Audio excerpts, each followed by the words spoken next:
I am most likely going to go back to a gasoline-powered car after this, whether trading this Kia EV9 in for like a 36 to 50 mile per gallon car like the Toyota Sienna minivan for our growing family, or the Toyota Prius XL, just because like the hassle of charging an electric car if you don't own a garage or are renting a house with a garage.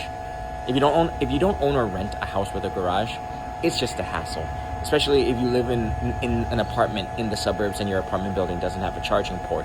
Because like luckily we have one that's 23 cents per kilowatt hour in town, so it's only like $23 to charge up this 100 kilowatt battery of the car.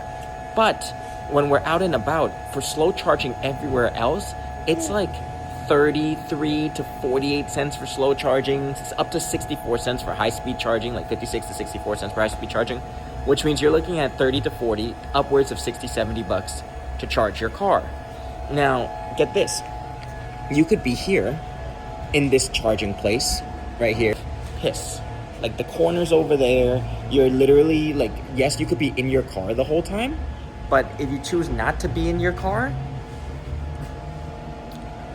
for example, you could be charging your car here at this Ridgeway Shopping Plaza in Stamford, Connecticut, and these walls right here smell like urine, smell like piss. Like people just stand in the corners and piss in the middle of the night when no one thinks they're watching, or when they're charging in the middle of the night and the Stop and Shop over there in the background is closed at like 2, 3 a.m. and you can't use the bathroom anywhere while you're charging for 40 minutes to an hour, so you pee in the corners.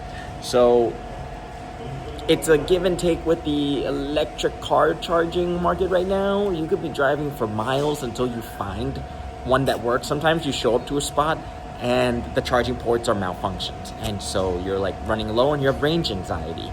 Or you come to a place and it completely is like filled with garbage and broken bottles and smells like pee.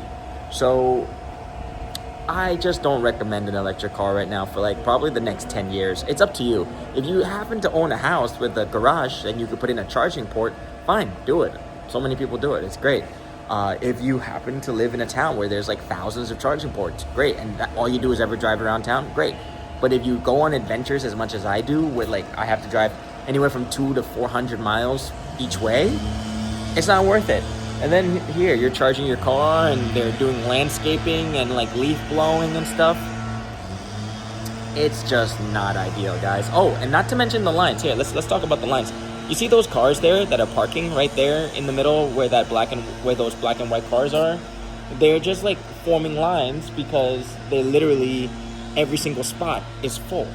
So like what we've noticed, especially around rush hour time between 2 to 6 p.m., whenever we're going somewhere on adventures or running errands and we really need to charge the car, everywhere is packed. Whether it's the slow charging charge points that charge 7 kilowatt per hour, or these Electrify Americas or EVgo's that charge 150 to 350 kilowatt hours. And the line could be like 30, 40 minutes. And then the charging is 30, 40 minutes. So you're spending 160 minutes. No, you're spending an hour and a half between waiting in line half of that time and then charging your car half of that time until you can go home. So if you've already driven 3-4 hours away for an adventure or to run your errand, and then you have to wait another 2-3 hours after spending a full day at your location, you're not getting home till midnight every single time. And that's what's happened every single time with us so far, versus literally just going up to a gas station, 2 minutes of glug glug, and then go home. Yes, done. 18-gallon tank times $3.50. What's that? 18.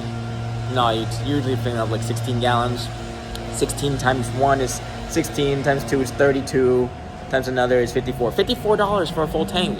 But hey, to skip all this just to charge also about $50 for a full tank, it's like, come on, guys. So yeah, there it is. Owning a Kia EV9, first ever of its kind, second largest SUV in terms of cubic passenger space, second only to the Rivian. And I got it in June 2024, and it is currently November of 2024. So it's been July, August, September, October. It's been about almost half a year now, 4 or 5 months. I don't recommend it. Unless you literally, all you do is drive in suburbs and you never go more than 30 miles away from your home. But if you go on long trips, I don't recommend an electric car right now, like honestly.